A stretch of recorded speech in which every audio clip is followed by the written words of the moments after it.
Someone give him some snacks. Fetterman seen wearing shorts to a meeting with Ukrainian President Zelensky. Fox and Friends first co-host Todd Piro joins us now.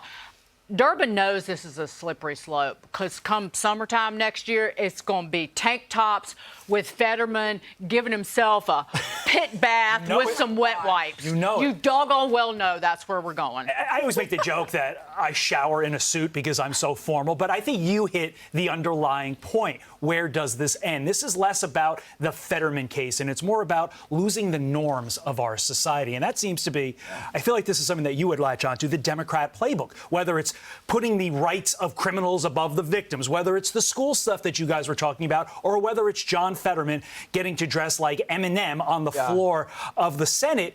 We are losing our traditional mores and customs, and that is a problem for our society. These guys are so self-absorbed that they can't possibly think, maybe I'm here for the people out there who elected me, and maybe they'd like it if I at least pretended to look like I was trying to do this job. Like, they can't even do that anymore because it's better for his social media if he wears that Carhartt sweatshirt. And it gets him in with the youths who have all of a sudden said, oh, we can dress like we're in our pajamas when we go to work. And I know it may seem silly. People are like, oh, conservatives are just acting up again.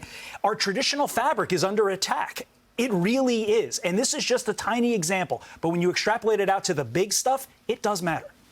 All right, let's go to this. I want to talk about New York Times columnist David Brooks getting ridiculed on social media for complaining about the cost of his meal at Newark Airport. Brooks posting a picture of his food on X, writing, quote, "This meal just cost me $78 at Newark Airport.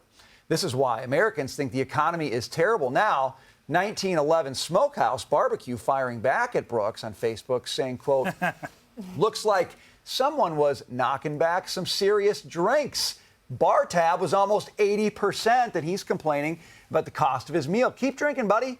We get paid off everything." So, look, I get the cost of meals at airports, but man, if you're sitting at the bar, like cranking back drinks, you brought this on yourself. Did he not know that the restaurant in question would have a record of what he ordered? What's that called again? Oh, a receipt. They have them as well. Or was he too hammered to realize that? And to his point, look, this is inflation. The reason we have inflation is because you, as a columnist for the Times, propped up a president when he was running for office, and that president, Joe Biden's policies, have given us record inflation that has created not just your bar tab, because it wasn't really a lunch tab, has created the ridiculous inflationary pressures every single one of us is in.